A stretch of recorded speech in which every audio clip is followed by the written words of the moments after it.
Brendin Horner murder trial is continuing in the Bethlehem Magistrate's Court. That's set for tomorrow. Accused number 2's alibi has been confirmed. Sikweche Mahlamba was at home when the alleged murder of the late 21-year-old took place, and DNA results don't link any of the accused to the murder. Today's evidence also placed both suspects at the scene of a crime months before the alleged murder, but police have failed to apprehend them. The matter will resume tomorrow. eNCA senior reporter Aviwe Mtila was, of course, at this High Court sitting that's taking place in that Bethlehem Magistrate's Court. Let's cross over to him now just to wrap up what happened in court today. Aviwe, good afternoon again. Just a quick wrap about what happened in court today. It looks like this matter of an alibi took center stage.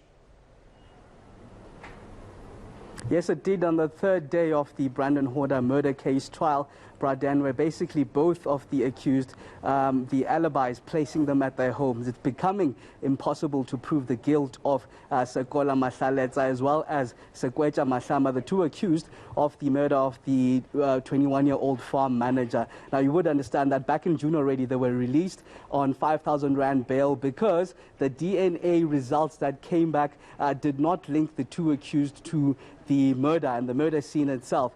Today it came out. You remember that initially it was believed that Horner was murdered on the 2nd of October in the early hours of the day there, but cell phone records now place the murder at around 7:30 p.m. on the 1st of October, and the alibis have confirmed that both of the accused were at home. Basically, the state is depending on a lot of circumstantial evidence at this stage, but then evidence that comes from tavern goers, basically, about 5 of them that took to the witness stand, placing accused number 1 at a tavern where he basically confessed to tavern goers around the murder, the incident that happened the day before. But a lot of their statements contradict each other, and the times of that conversation basically being placed from 7 p.m. to around 11 p.m. But earlier on in the cross-examining, the investigating officer, Captain Myberg, conceded and basically confirmed the issue around the alibi. Let's take a listen to that.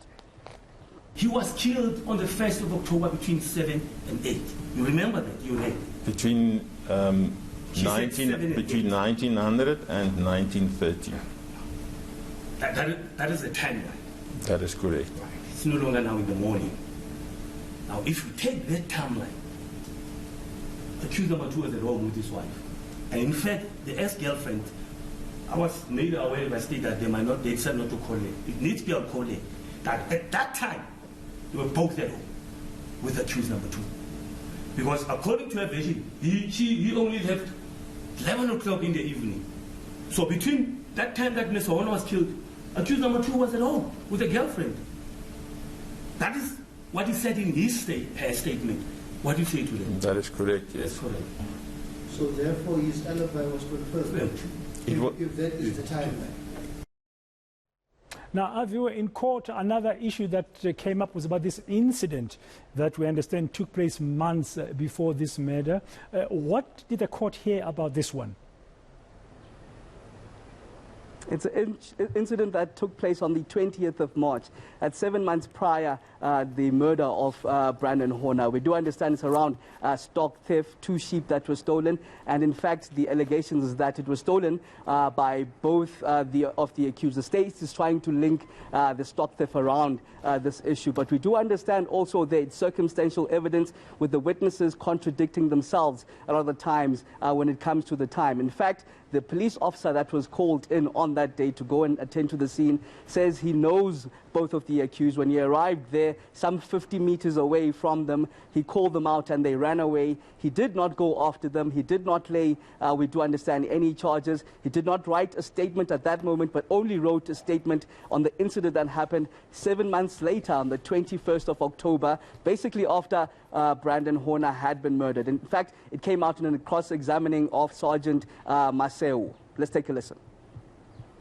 This incident takes place where you allege that the culprits or the perpetrators were known to you. Correct?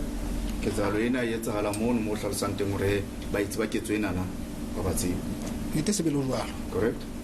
You failed to chase after them. So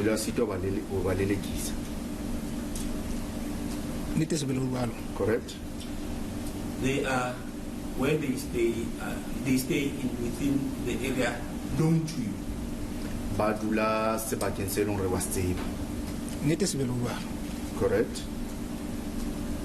You failed to ensure or effect arrest pronto after or immediately after the incident had taken place, correct? O ile wa sita hore o ba tshware hang fela ka mora ketsahalo ena. Nnete se be le buang. Correct. The accused then happened to be arrested on a charge of murder 7 months or so after this alleged incident. Me ebe ba tloswa ye bona ba tshwarwa ntse ka etsa dikgwedi tse supileng ka mora ketsahalo ena. Se ba ile tabeng e nngwe ya polao. Nnete se be le buang. Correct. That's where we end that report there by eNCA senior reporter Aviwe Mtila.